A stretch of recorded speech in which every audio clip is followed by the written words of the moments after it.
현재 시각 8시 25분 향해 갑니다. 지금 보고 계신 머니쇼 유튜브에서 라이브로도 시청 가능하니까요. 많은 시청 부탁드립니다. 그리고 다양한 정보 원하시는 분들은 카카오톡 채널에서 크존 검색하셔서 친구 추가하시면 또 다양한 정보 확인해 보실 수 있으니까요. 참고해 보시기 바랍니다. 이번 주가 정말 중요한 한 주잖아요. 일단 FOMC 결과가 나오게 될 텐데 뭐 투자자들 보니까 좀 지켜보겠다는 심리도 있는 것 같고 종목별로는 변동성이 여전히 큰 상황이고요. 네, 그러네요. 저는 뭐 이렇게 기술적으로만 접근했을 때 미국 장 그래도 하루 이틀 정도는 편안하게 반등이 나오지 않을까 싶었는데 장중 흐름 보니까 버겁네요. 그래서 지금 딱 뭐 5일선은 위에서 누르고 있고 60일선은 밑에서 받치는데 그 두 개의 선이 붙어 있을 정도다 보니까 크게 움직이지도 못하면서 어느 한쪽으로 방향 잡기가 쉽지 방향 잡기 않다는 어려운 상황이고 그리고 이제 실적을 갖다 봐야 된다고 하는데 어제 맥도날드만 해도 그래요. 맥도날드만 우리가 우리 궁예 형님 그 4달러 광고 본 지가 좀 됐지만 이제 5달러가 나왔는데 인기가 좋다면서요. 5달러 그런데도 불구하고 이게 지금 매출이 줄었다는 거 아닙니까? 그런데도 지금 주가는 또 많이 뛰니까 오늘 우리 이제 에코프로 그룹 또 실적이 나오는데 뭐 삼성 SDI도 나오고 그러니까 여기에 대해서 또 실적이 또 뭐 안 좋을 것으로 예상되는데 주가 반응은 가이던스도 중요하겠고 주가 반응은 역시 참 종잡을 수가 없는. 그럼요. 근데 뭐 매주 우리가 입에 발린 소리처럼 이번 주가 중요합니다 합니다만 매주 중요했어요. 진짜 중요해요 이번 주는. 그렇죠. 뭐 주요 기업들 빅테크들 실적 발표도 있고 국내 증시 쪽에서 2차전지 관련주도 실적 발표 있고요. 통화정책 이벤트도 2개나 있고. 거기다가 더들리 전 뉴욕 연은 총재는 7월에 인하해야 된다라고까지 얘기를 한 상황인데 진짜 뚜껑 열어봐야겠네요. 잘못하면 저는 30잔인데. 기분 좋게 쏘시면 좋은데 기분 좋게. 문제는 시장이 이걸 어떻게 받아들일지죠. 맞아요. 크로스 리서치 이재무 대표 함께합니다. 어서 오세요. 네, 어서 오십시오. 네.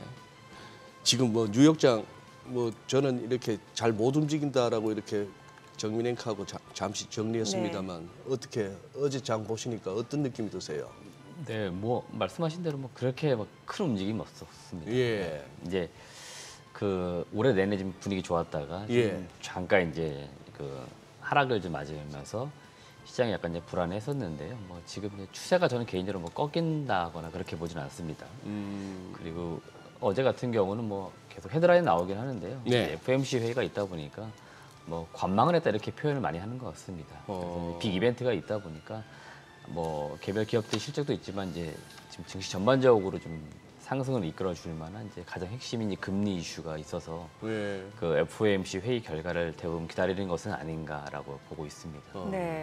참 이게 7월에 인하해도 경기 침체 때문에 인하하는 거다라고 받아들이면 시장에 충격이 있을 수도 있고 어렵네요. 네, 개인적으로는 이제 계속 9월 이제 인하를 많이 말씀드렸던 것 같아요. 그리고 제가 최근에도 이제 이렇게 금리 관련 이슈를 나올 때마다 작년 항상 10월을 떠올리고 있거든요. 우리나라 증시도 그렇고 해외 증시도 그렇고 10월 달부터 12월 그 랠리가 나올 때 그때 랠리의 가장 기반이 됐던 게 24년도에 금리를 내리는구나 이거였거든요. 그게 증시를 전반적으로 많이 이끌어줬거든요.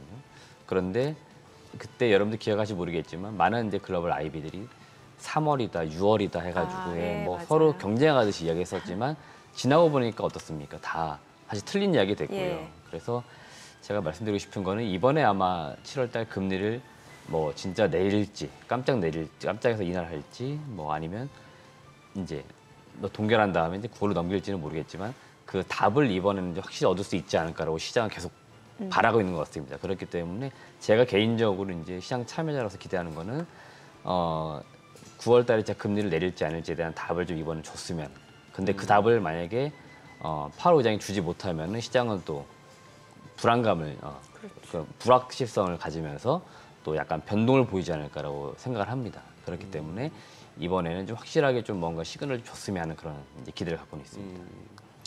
이 대표께서는 최근에 그러면 혹시 AI 덕보신 적 있으세요? 뭐 업무를 하심에 있어서나 생활하는 데 있어가지고 이 확실히 AI 시대구나 싶은 어떤 느낌이 든 게 있으세요?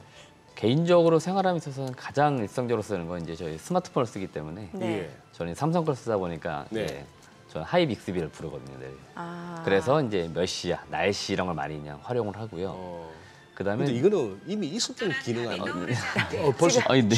벌써 예. 지가 불렀다고 네네. 말을 하네. 네. 반응 속도 무엇이죠? 네. 제가 이걸 안 걸었나 보니 그리고 저 탐말 가다 보니까 네. 기업들이 AI를 실제 그 사업화에서 접목을 하는지 많이 물어봅니다. 예. 특히 이제 업력이 오래된 기업들이 예. 업력이 오래된 기업들은 그 누적 데이터가 있잖아요. 예. 그 누적 데이터를 가지고 실제로 미래 사업을 위해서 어떤 식으로 이용을 하는지 많이 물어봐요. AI를 이제 접목을 시킬 건지를 많이 물어봅니다. 예. 그러면은 대체로 과거 한 몇 년 전만 하더라도 그렇게 준비를 안 했거든요. 기업들이. 네. 네. 근데 요새는 적극적으로 도입하는 분위기도 굉장히 많아요. 그러다 보니까 AI가 제가 체감할 때는 많은 기업들이 지금 준비들을 하고 있다. 이렇게 지금 느끼고 있는 거고 제가 AI를 몇 차례 많이 말씀드렸지만 어떤 특정 기업이나 특정 산업의 소유물은 아닙니다. 이게 그렇죠. 일상 그렇죠. 모든 생활 예, 전반에 예. 모든 산업 전반에 들어오는 거기 때문에 네. 이거를 이제 적용시키느냐 시키지 못하느냐에 따라서 향후 5년, 10년 지나서 많은 기업들의 기술적 어떤 격차나 이런 게 좀 저는 발생될 거라고 보고 있습니다. 제가 어디선가 듣기로 우리 너무나 편하게 쓰고 있는 내비게이션, 네. 이 내비게이션을 개발한 분이 특별하게 어떤 그 경제적으로 보상을 못 받았다고 제가 들었어요. 근데 이게 전 세계적으로 얼마나 편합니까?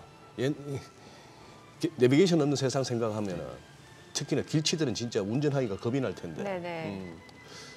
제 얘기는 그렇게 AI가 이렇게 여기저기 퍼져 들어가는 건 맞는데 지금 월가에서도 조금씩 이제 논쟁이 이제 나오는 게 이게 진짜 돈이 되느냐는 거예요.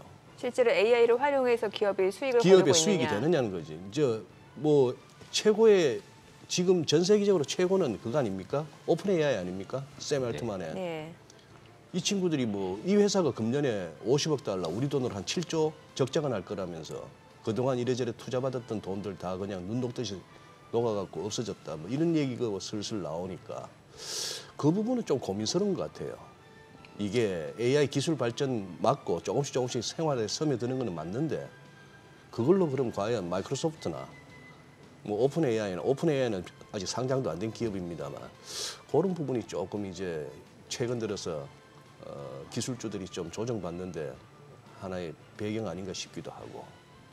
결국 이제 기업들이 투자하면서 돈을 지금 쓰고 비용을 이제 지출하면서 매출을 못 내는 이제 과정이지 않습니까? 네네네. 그거는 어느 신규 사업이나 마찬가지인 것 같아요. 그래서 항상 신규 사업을 하면 그 기대감이 늘 발생이 되고 그게 또 주가에는 분명히 이제 반영이 됩니다. 그래서 주가가 이제 올라가는 현상이 먼저 나타나고 그 이제 주가가 올라가는 상태에서 이제 실적이 나와주면 매출이 나와주면 네. 이제 주가가 이제 어느 정도 버팀목이 되면서 계속 그 하방 경직성을 가지면서 올라가는데 지금 이제 시장에서 최근에 뭐 워낙에 많이 올라오기도 했고 그러다 보니까 이 기업들 그렇게 많이 좀 돈을 쓰고 있는데 매출을 과연 언제 낼 것이냐 이거에 대한 의문점이 있는 거지 않습니까? 그래서 지금 뭐 예를 들면은 뭐 오픈 AI 이런 쪽에서 매출이 나올 거라고 보지는 않잖아요.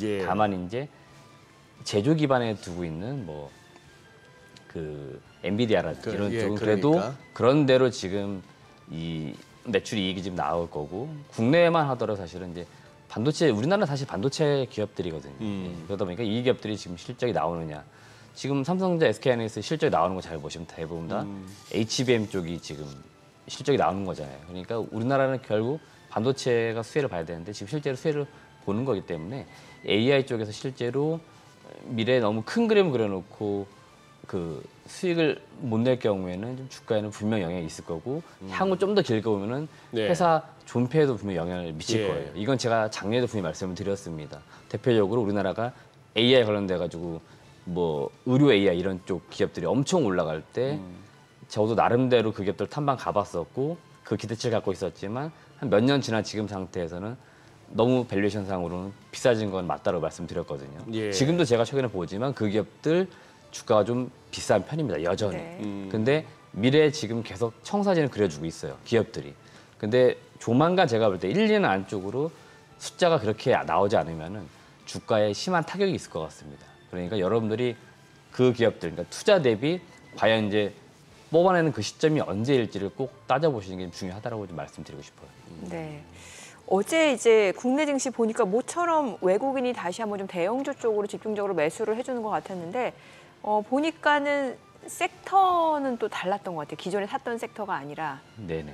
뭐 금융이라든지 네. 또 제약바이오 이쪽에서 많이 매수를 해주는 모습이었거든요. 맞습니다. 그러니까 반도체 쪽이 좀 쉬고 예. 뭐 2차 전지는 좀 계속적으로 약세를 보이고 있기 때문에 크게 지금 뭐 매수가 들어온 것 같지는 않았고 자동차 쪽 이런 쪽도 일부 최근 들어 좀 약세가 있었는데 반면에 제가 뭐 눈여겨보진 않았었지만 의외로 바이오 기업들이 좀 주가가 많이 올라왔고 네. 어제도 제가 볼 때 시총 그 상위에 있는 기업들 예. 중에서 삼성 바이오로직스나 셀트리온이 지금 강세였습니다. 그래서 지금 삼성 바이오로직스를 제가 7월 월간 상승률 봤더니 23%예요. 그러니까 7월 차트 예. 무섭더라고요. 7월 저점이 75만 예. 9천 원이었는데 어느새 지금 95만 원이었습니다. 예. 그러니까 올해 상반기 내내 큰 주목을 못 받다가 지금 이제 실적 시즌 들어서 나름대로 좀 실적도 나오고 그러다 보니까 주목을 받고 있고 거기다 금리 인하되면은 또 제약바이오 섹터는 네. 뭐 수혜가 예상된다라는 분석도 많았잖아요. 맞습니다. 그래서 그런 것도 있는 것 같고요. 그리고 셀트리온도 되게 재밌는 게 어제 장중 고점 5%, 종가 4.5%. 그러니까 고가에 이제 마감된 거고 7월 저점이 17만 5천 원이었는데 어제 고점이 21만 원. 그러니까 대략 한 달 동안 18% 올랐더라고요.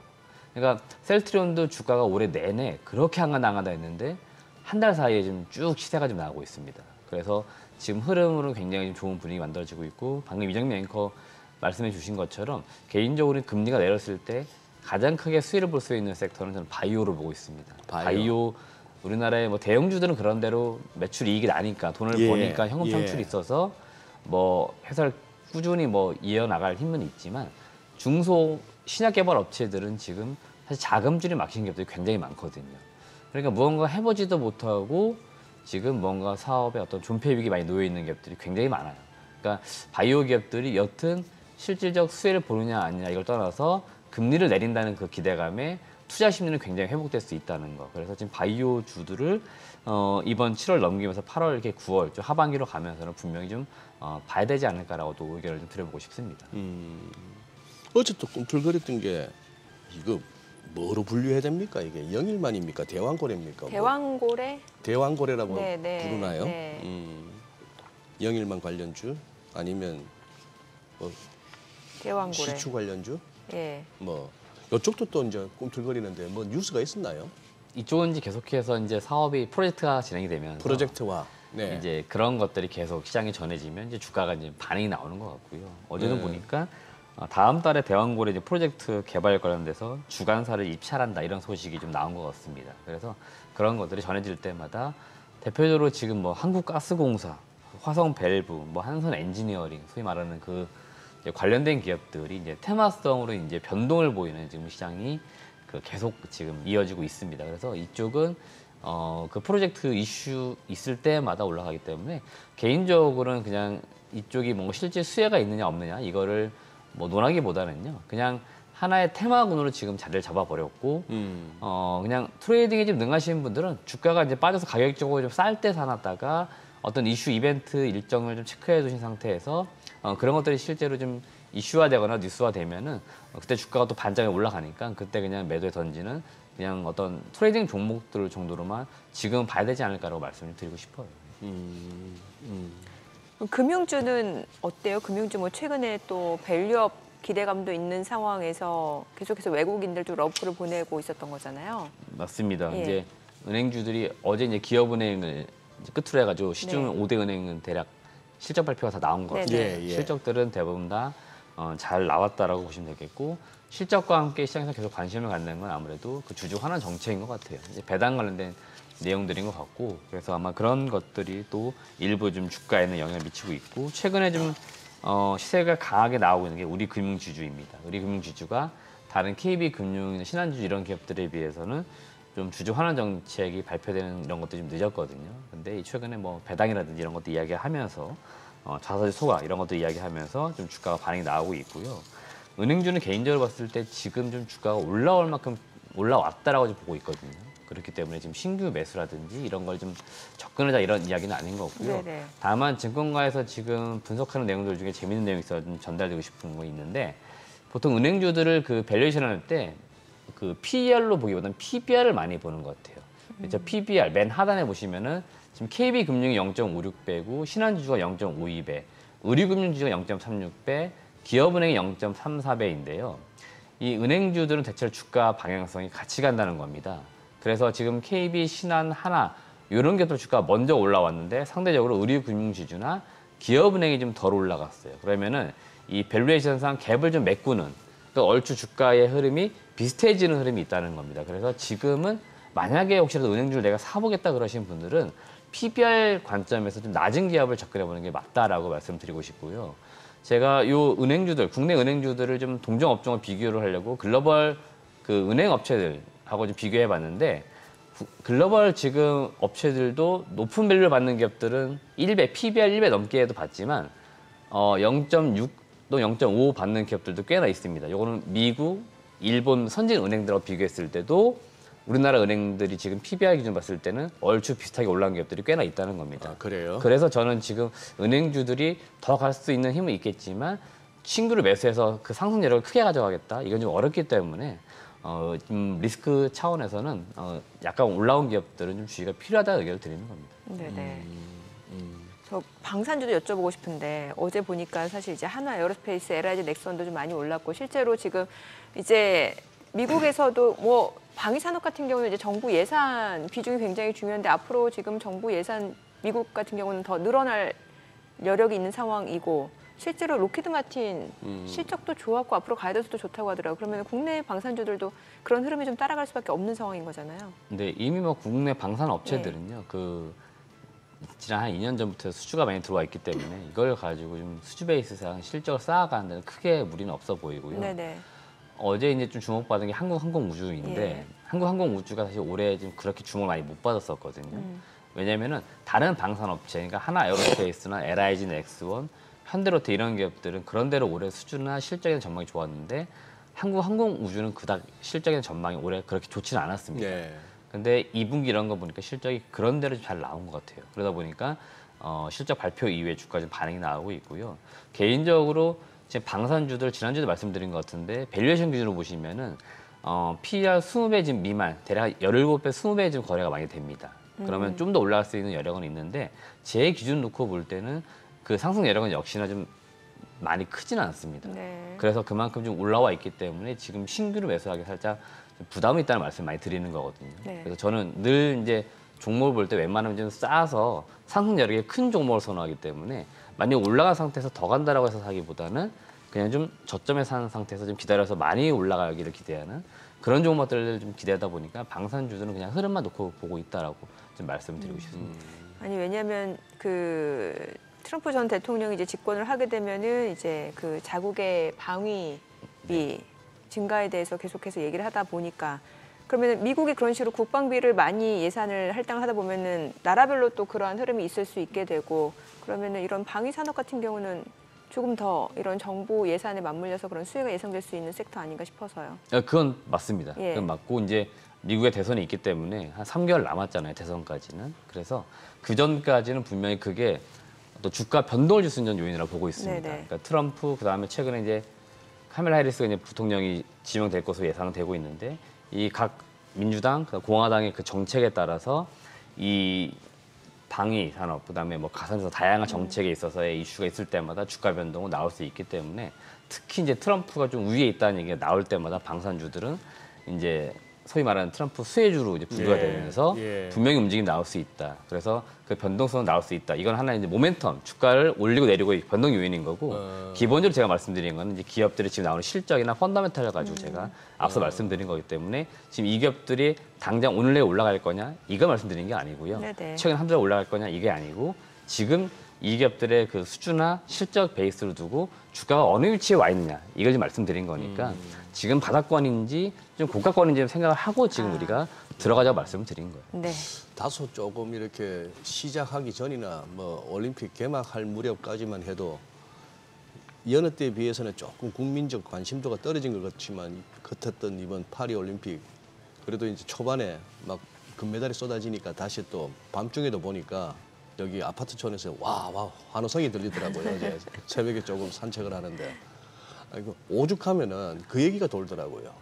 왜 우리나라를 갖다가 데모크래틱을 리퍼블릭 오브 코리아라 해가지고 북한 전혀 민주적이지 않은 데가 이름에는 데모크래틱을 붙이는 경향이 있잖아요. 그런 걸 가지고도 혹자가 그러시는데 공감이 가는 게 유럽에서 그래도 무기 시장에 프랑스가 꽤나 하는데 자꾸 한국한테 뺏기니까 체코한테 네. 폴란드한테 뭐 자꾸 그렇죠. 뺏기고 하니까 네. 에라 하면서 했다는데 저는 어제 오상욱 선수 펜싱 결승전 보면서도 약간 그런 느낌이 드는 거예요. 거의 뭐 14대 7인가 한 포인트만 따면 되는데 뭐 봐서는 우리가 득점한 것 같은데 자꾸 심판들이 모여가지고 군시렁군시렁거리면서 그게 한 4, 5점을 따라오더라고요. 이게 너무 예민한가? 아니 그리고 그것도 한번 봐주세요. 조선주가 진짜 겁나게 달리고 있는데. 조선주 예. 저도 진짜 더 갈지 안 갈지 저도 일단은 의문인 거고요. 생각보다 빨리 왔죠. 네. 그리고 물론 우리가 실적이 좋을 건 다들 알고 있기 때문에 그거에 대한 이제 의심은 없고 최근에는 이 조선주도 지금 소위 말하는 트럼프 이제 수혜주로 계속 분류가 되잖아요. 왜냐하면 이게 트럼프 수혜주예요? 지금 전 세계적으로 이 배를 만드는 데 있어 기술력으로 능력치를 봤을 때는 한국 아니면 중국이기 때문에 그렇죠. LNG 계속- 쪽은 우리나라죠. 네네. 그래서 계속 중국을 뭔가 이렇게 때리는 듯한 정책이 나올 때마다 반사수혜로 이제 떠오르는 게 한국의 조선이거든요. 그래서 이제 조선주가 이제 그 모멘텀도 일부 저는 예. 받고 있다고 보고 있습니다. 예. 그렇기 때문에 이쪽도 일단 펀더멘탈 되는 상태에서 펀더멘탈은 되는 예, 거죠. 상승에 대한 어떤 모멘텀이 지금 받쳐준다는 거는 예. 절대 나쁠 건 없다. 그래서 지금 더 갈 수 있다라고 보고는 있는데 문제는 뭐냐면 역시나 저는 또 밸류를 따져보기 때문에 네. 그다음에 수주 현황들을 따져보고 있기 때문에 예. 말씀드리는 건데 수주는 지금 문제가 없어 보입니다. 수주도 지금 거의 올해 기업들이 목표로 하는 거에 90% 이상은 다들 와 있는 것 같아요. 그러니까 수주도 지금 잘 나오는 거예요. 항상 조선은 수주가 먼저냐 실적이 먼저냐 이게 늘 논해지는 부분이거든요. 근데 수주는 이미 21년부터 해가지고 꽤나 받아놨습니다. 그래서 네. 우리나라 조선 업체들이 그 한 27, 28년까지 일할 거는 지금 다 받아놨습니다. 네. 그리고 최근에 원가도 쌉니다. 자동차 쪽도 마찬가지인데 후판 가격 이런 것들이 주 원재료인데 이게 굉장히 지금 싼 가격이 형성이 되어 있어요. 그래서 수익을 내는 데 있어서 문제가 없습니다. 그러니까 실적은 문제가 없고 수주도 좀 잘 나오고 있다. 근데 여기에 지금 모멘텀이 약간 더해진 게 좀 있기 때문에 이것 때문에 계속해서 지금 강세가 나오는 건지 그러면은 이 모멘텀이 또 다시 호재가 될 수도 있지만 또 상황이 바뀌면 악재가 되는 거지 않습니까? 그래서 이게 지금 어떻게 작용할지는 좀 지켜는 봐야 될 것 같습니다. 다만 지금 조선주는 많이 올라와 있는 거고 그 업황 자체가 좋은 건데 주가는 좀 비싸다 말씀드리는 거고 그나마 좀 이 상태에 접근해 볼 만한 거는 오히려 조선 기자재 쪽인 것 같아요. 기자재 쪽은 보니까 그런 대로 아직 주목을 못 받아가지고 싼 기업은 덜어 있는 것 같습니다. 그러니까 조선이 좋다는 그러니까 완성 어떤 배를 만드는 업체가 좋다는 것들은 밑에 그 배를 치는 기업들도 다 실적이 좋다는 거기 때문에 그래서 네. 피싱 지금은- 밸브 업체. 네네네 그런 업체들은 워낙에 뭐 원전이 다른 뭐 쪽에서 워낙에 많이 들어가기 때문에 네. 같이 엮이는 것 같고 직접적으로 뭐 한국카본이나 동성화인텍 뭐 이런 기업들도 보냉제 지금 쪽도, 네 예. 상대적으로 제가 봤을 때는 주가가 좀 싸지 않나 이렇게 지금 보고 있어가지고 이런 기업들이 또 접근은 가능하다라고 말씀드리고 싶어요. 네. 오늘 에코프로그룹주 실적 발표 삼성 SDI 2차 전지 지금 뭐 계속해서 어제 좀 반등을 보이기는 했는데 뭐 그동안 좀 가격 조정을 많이 받았잖아요. 네 맞습니다. 예. 뭐 지금 실적도 안 좋고 지금 뭐 트럼프가 지금 우세를 지금 보이면서 한 달 사이에 주가가 신저가를 쓰는 기업도 굉장히 많이 네. 등장을 하면서 굉장히 지금 암울한 그 분위기가 지금 연출은 되고 있는데요.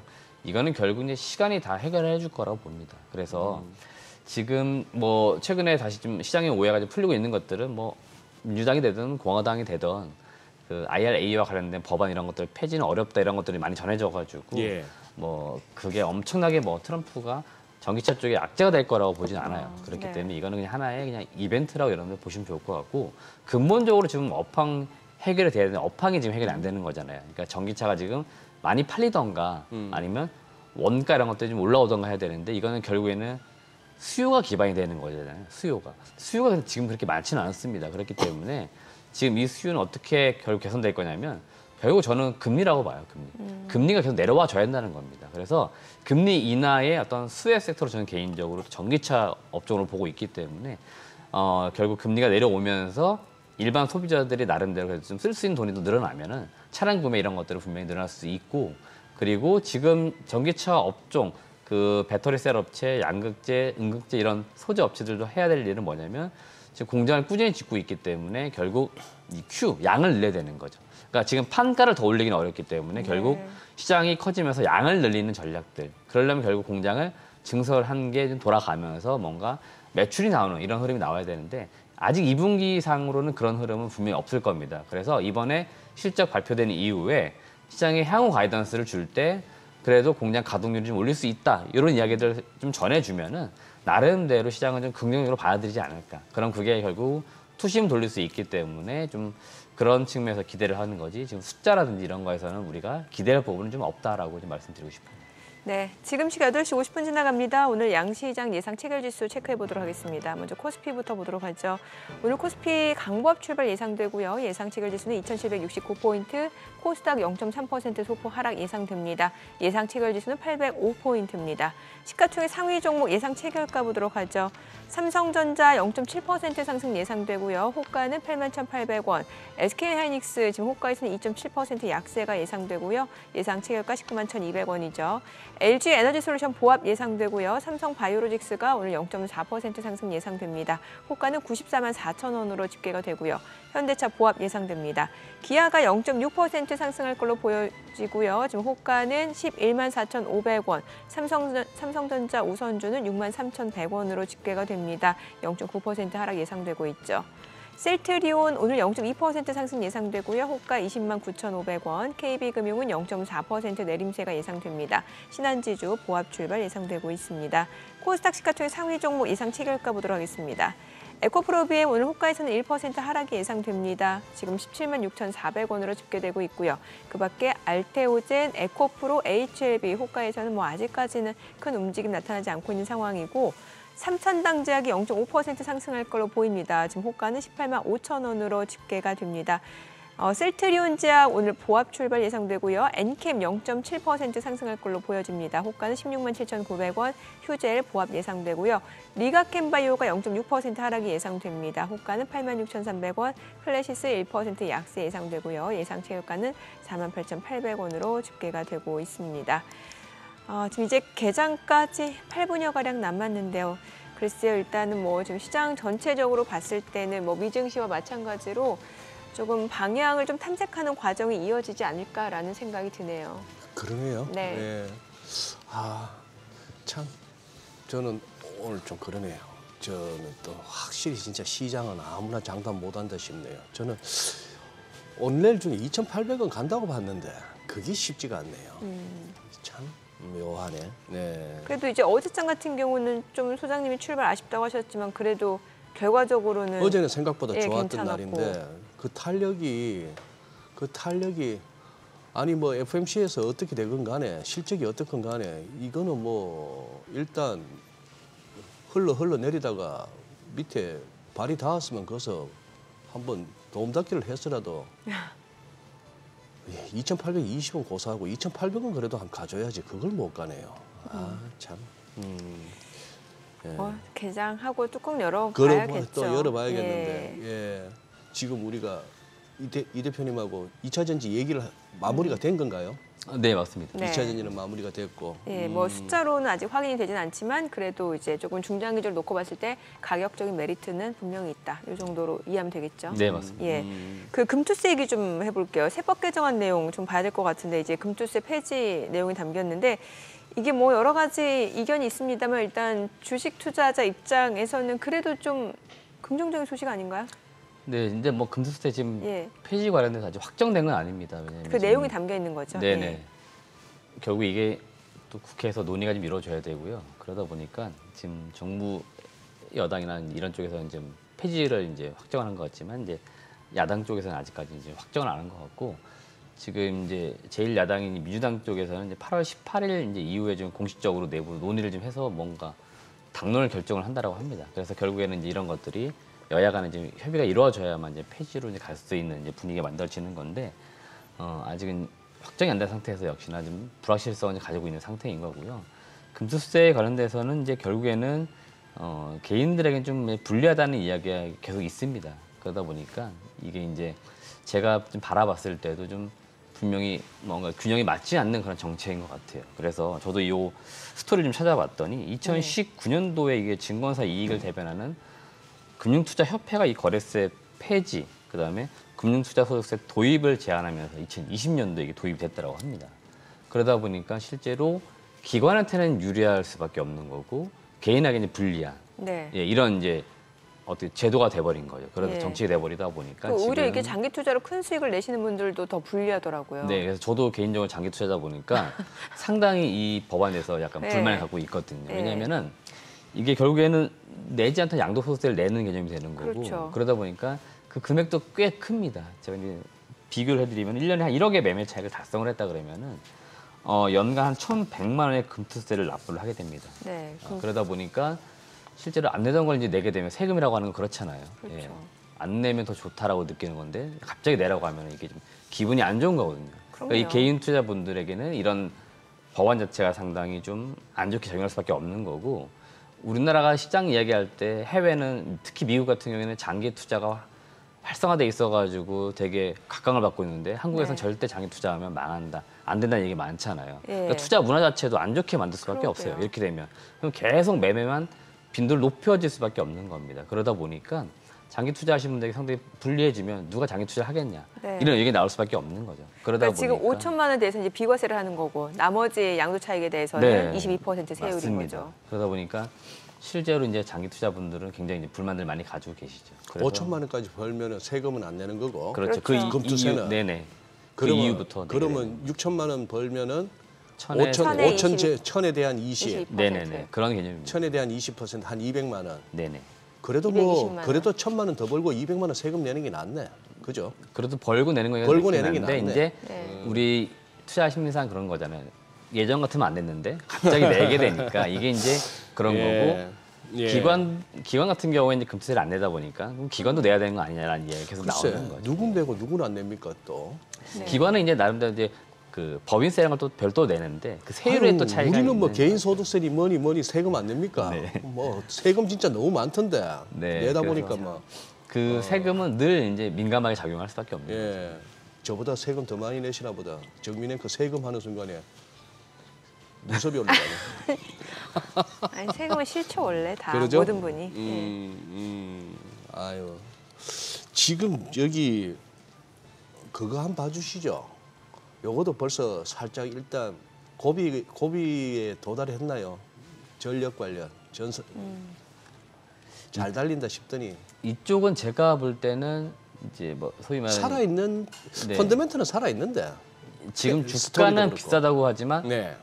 좀 더 길게 보면 더 갈 수 있다라고 보는 섹터입니다. 여기는 오히려 여기는. 여기는? 아까 방산이나 뭐 이런 쪽도 더 갈 수는 있겠지만 미래 아주 더 멀게 보면은 전력의 얘기가 왜 다르냐면은 이게 이 전력 계획이 각 국가별로 보시면은 거의 5년, 10년 굉장히 그 긴 사이클이더라고요. 그렇죠. 근데 이게 터진 게 불과 1년입니다. 특히 이제 네, 미국부터 예, 시작된 예, 것 같은 예. 노후화된 교체를 하고 이러면서 소위 말하는 이제 변압기, 뭐 전선 이런 쪽의 종목들이 굉장히 지금 많이 실적이 좋아졌고 수주도 들어오고 있고 주가도 그만큼 반영이 되고 있는데 이 펀더멘탈이 그대로 유지가 될 가능성이 있습니다. 그래서 지금 이쪽은 오히려 조정이 온 기업들, 좀 주가가 많이 빠졌다 하는 기업들은 좀 살 필요 있지 않나라고 생각 드는 거고 최근에 좀 주가가 만약에 밀린 쪽은 대체로 보시면은 주가 많이 올라온 쪽이었는데 실제 펀더멘탈이 받쳐주는 섹터라고 하면은 조정 시에는 반드시 매수를 들어가 주는 게 맞을 것 같아요. 그러니까 그동안 살려고 대기하고 있었는데 가격이 너무 비싼 거 아니야라고 느껴가지고 못 샀다라고 하면은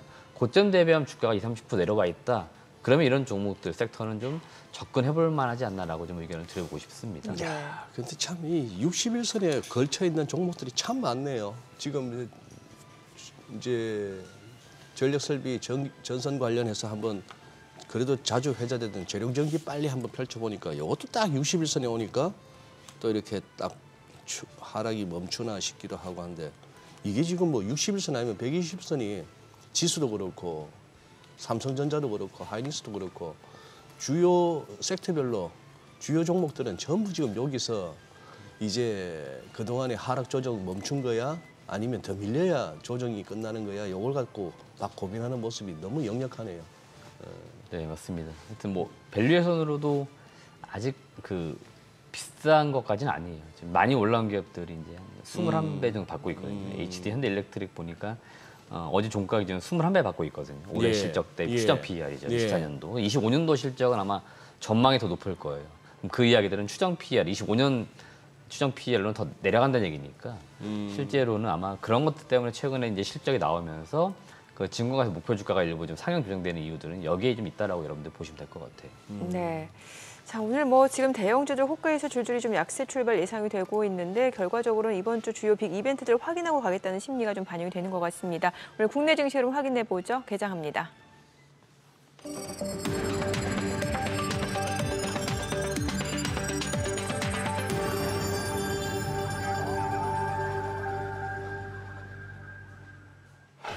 네, 7월 30일 화요일 국내 증시 개장했습니다. 간밤 뉴욕 증시 3대 지수 보합권에서 마무리가 됐어요. 지금 주요 기업들 실적 발표 앞두고 있는 상황입니다. 마이크로소프트, 아마존, 애플 실적 발표 앞두고 있는 상황이고 맥도날드 실적 부진했습니다만 주가는 오히려 오르는 모습이었고 테슬라도 반등을 보여줬습니다.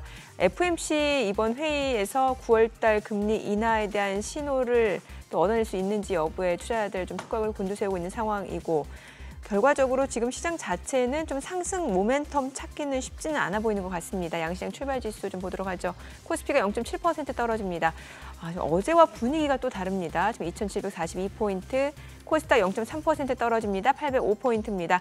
양시장 지금 하락 출발 보여주고 있고요. 시가총액 상위 종목 시초가 보겠습니다.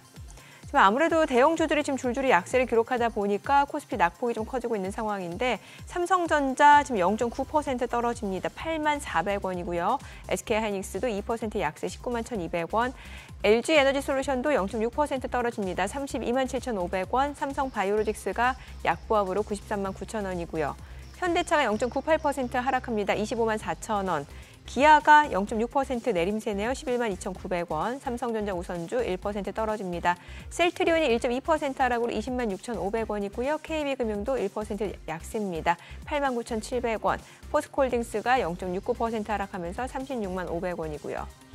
신한지주가 다시 10위권으로 올라왔네요. 1% 내림세 6만 원 선에서 거래되고 있고요. 코스닥 시가총액 상위 종목 시초가도 보도록 하겠습니다. 에코프로비엠이 0.5% 하락합니다. 하루 만에 다시 좀 하락으로 전환이 됐고요. 지금 176,900원, 그리고 알테오젠 강보합권으로 299,900원. 에코프로가 0.6% 떨어집니다. 94,500원. HLB가 보합이죠. 삼천당작 0.2% 소폭 하락으로 183,600원에 거래되고 있고요. 셀트리온제약도 보합권입니다. 109,000원. 엔캠이 0.3% 떨어집니다. 166,100원이고요. 리가캠바이오가 강보합권으로 87,000원. 휴재 0.2% 소폭 올라갑니다. 255,500원. 클래시스는 보합 출발 보여주고 있습니다. 오늘 시장에서 또 강세를 보여주고 있는 섹터라든지 종목들 체크해 보도록 하겠습니다. 오늘 초전도체 관련주가 다시 올라옵니다. CCS가 10% 급등합니다. 2,915원 선이고요. 모비스도 4% 강세고요.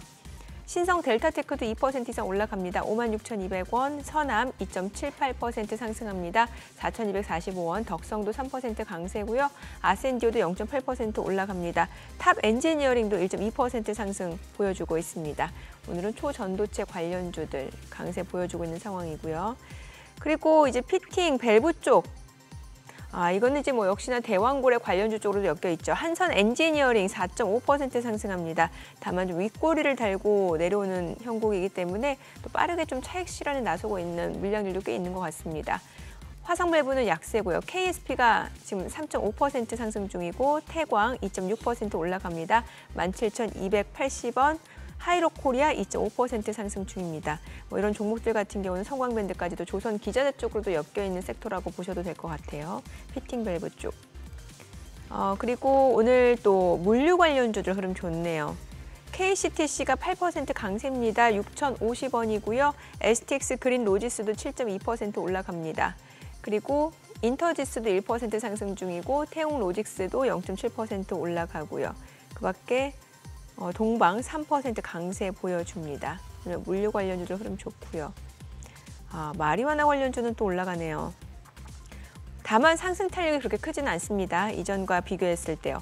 오성첨단 소재가 2.4% 상승합니다. 2,260원. 그리고 한국 BNC 4.7% 올라가네요. 6,650원. 우리바이오도 6.4% 강세고요. 그 밖에 화일약품 에머리지 같은 경우는 오히려 주가가 하락 흐름 이어지고 있는 상황입니다. 비만 치료제 오늘 올라갑니다. 대봉 LS가 8% 이상 올라갑니다. 18,480원. 그리고 큐라티스도 4.2% 상승 중이고요. 동아ST, 펩트론 지금 1% 안팎으로 올라가고요. 인벤티지 랩이 2.7% 상승하면서 16,470원. 그리고 한국 BNC 5% 강세고요. D&D 파마텍도 1.3% 상승 보여주고 있습니다. 그 밖에 뭐 고바이오랩도 1% 이상 올라갑니다. 오늘 해운주 올라오네요. 지금 해운주 내에서는 지금 STX 그린로지스가 이제 물류 관련주로 엮여 있다 보니까 이제 해운주가 좀 강세를 보여주는 것으로 보여지는데 해운주 내에서는 뭐 HMM, 페노션 정도가 올라가고 있고 상승폭 자체는 그렇게 크지는 않은 상황입니다. 오늘은 뭐 지금 물류 쪽 아니면은 초전도체 또 제약바이오 섹터 내에서는 이제 보톡스 쪽 흐름이 괜찮고요. 뭐 메디톡스, 휴젤 1% 이상 올라가고 대웅제약도 0.6% 상승입니다. 다만 전반적으로 상승폭 자체는 크지 않은 것으로 보여집니다. 지금 시각 9시 5분 지나갑니다. 수급 상황 좀 체크해 보도록 하겠습니다. 오늘 유가증권 시장에서는 개인 투자자 순매수 보여줍니다. 지금 1,510억 원 매수 우위고요. 외국인과 기관은 각각 393억 원, 1,087억 원 매도 우위. 코스닥에서는 개인 투자자 341억 원 순매수, 외국인과 기관은 각각 238억 원, 92억 원 매도 우위입니다. 오늘 환율 좀 체크해 보도록 하겠습니다. 오늘 서울 외환시장 달러원 환율 흐름 좀 체크해 보도록 할게요. 전일 오후 3시 30분 기준으로 전해드리고 있는데 현재는 달러원 환율 90전 상승한 1,382원 80전에 지금 흐름이 이어지고 있습니다. 지금 환율은 좀 올라가고 있는 상황이고 오늘 시장 자체는 글쎄요 지금 상승 동력이 그렇게 있지는 않은 상황이네요. 개별 종목으로 봤을 때 뭐 제약바이오 섹터도 상승 탄력이 그렇게 크지는 않은 상황이고요. 네. 예. 그러네요. 시장이 조금 이렇게 좀 데미지를 입은 상황인 것 같습니다. 쉽게 기운을 못 차리고 거기다가 외국인이 샀다 팔았다 해줬기니 어제 그렇게 사는가 싶더니 오늘은 또 장마감 이후 여기저기 또 시황에서 외국인들 돌아오나 이랬더니만 또 험불 켰네요. 또 외국인들이 단타하고 있나? 어떻게 보세요, 이 대표님? 참네. 야, 니케이도 어제는 많이 올랐는데 니케이도 하락 출발. 다들 뭐 이번 주는 지나면서 자신이 없나 봅니다. 뭐가 좀 보이세요? 지금 개장초 흐름에서.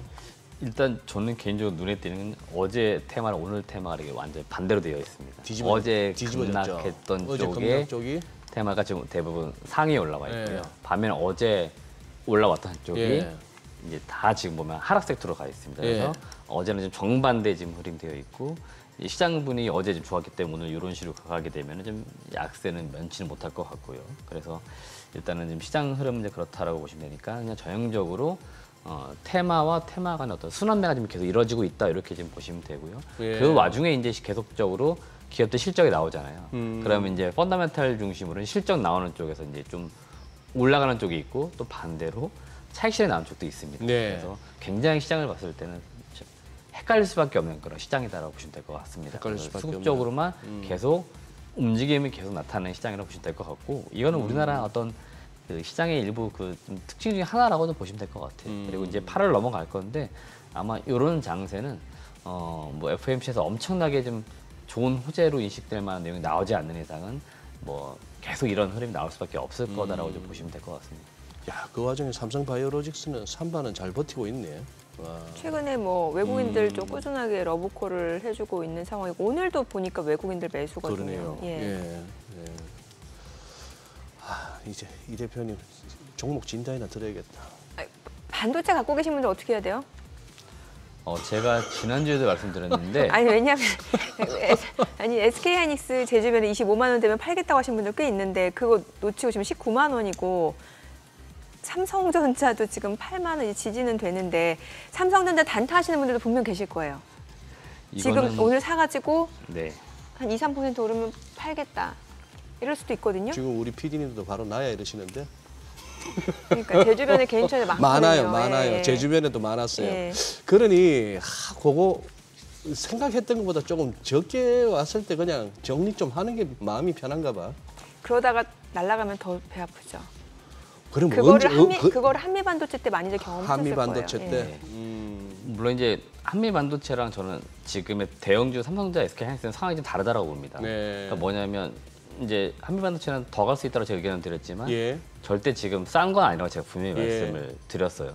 그러니까 나는 그냥 좀 매매 능하고 모멘텀에 따라서 뭐 특히 삼성전자나 다른 이제 고객사에도 장비가 들어간다 이런 이슈들을 기대하면서 그런 걸 좀 내가 노리겠다 하신 분들은 들어간 게 맞지만 좀 비싸다고 느끼신 분들은 저는 그 한미 반도체를 지금 들어가는 거 좀 부담이 있을 거다 말씀드렸기 때문에 상황은 다르고 SK하이닉스가 최근에 조정이 이제 컸습니다. 예. 제가 뭐 얼마 전까지 하더라도 삼성전자가 덜 갔으니까 삼성전자를 사십시오 말씀드렸는데 지금 하이닉스가 굉장히 매력적으로 보입니다.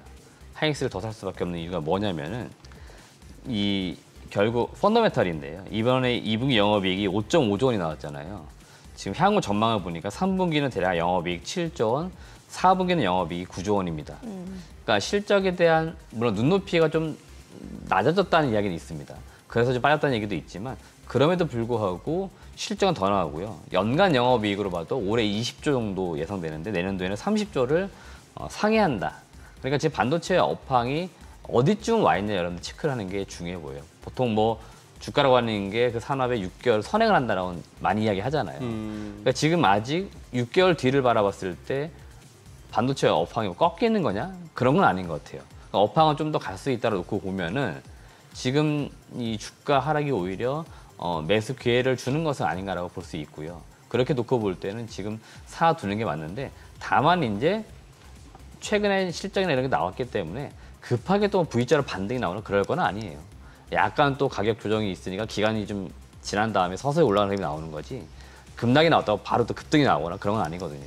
그렇기 때문에 좀 여유 현금이 생겼다 그러신 분들은 SK하이닉스를 뭐 20만 원 중후반 살려고 막 대기하셨던 그런 분들은 오히려 지금 20만 원 지금 밑으로 내려왔잖아요. 그러면 더 많은 수량을 살 수 있거든요. 예. 동일 금액 예. 대비하면. 그러면 지금은 왜 매수를 주저하느냐 이런 말씀 드리는 거예요.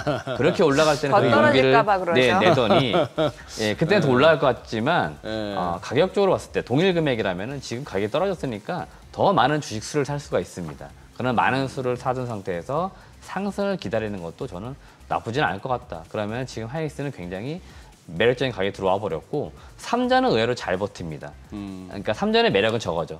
갈 때는 못 가지만 빠질 때도 덜 빠지거든요. 그래서 안정적으로 좀 꾸준히 올라가기를 기대한다 그러면 삼자를 사들고 그대로 계시는 거죠. 그래서 삼전을 박스권 매매하시는 분들도 꽤 많더라고요. 네, 대단하신 분이죠. 예. 좀 이렇게 편안한 애인이죠.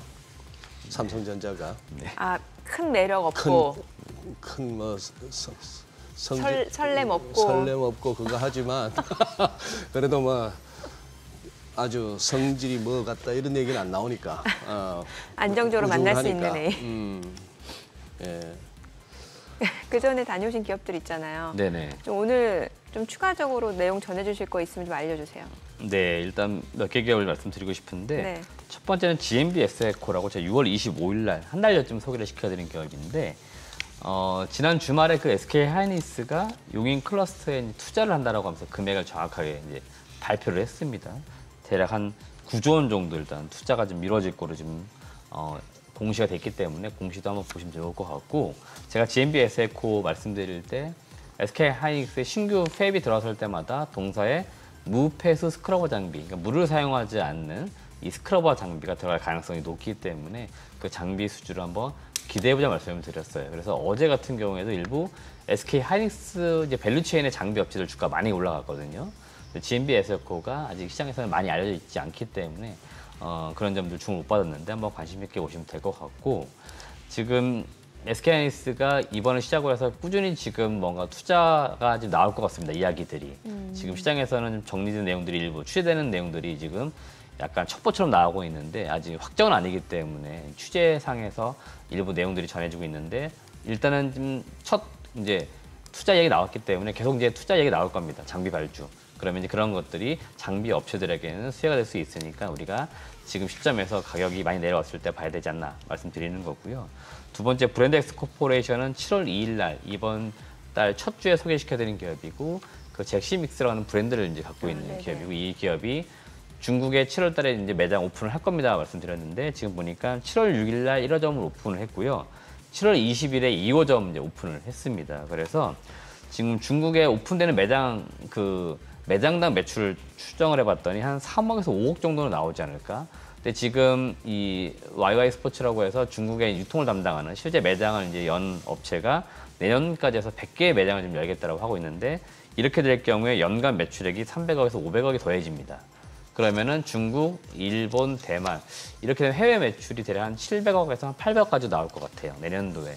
그러면 올해 한 2,200억대 매출 지금 나오고 있는데 내년도에는 한 3,000억 이상 나오지 않을까 기대가 되는 거죠. 그래서 지금 매장 오픈은 순조롭게 되고 있기 때문에 잘 보시면 좋을 것 같고 이 중국의 모델을 누구로 쓸 거냐 이 설왕설래가 있었거든요. 근데 국내 그 큐브 엔터에 여자 아이들이라는 이제 그룹이 있는데 여기에 중국 멤버가 있습니다. 우기라고 하는 멤버가 있는데 이 멤버가 그 중국 이제 잭시믹스의 모델로 선정이 된 것 같아요.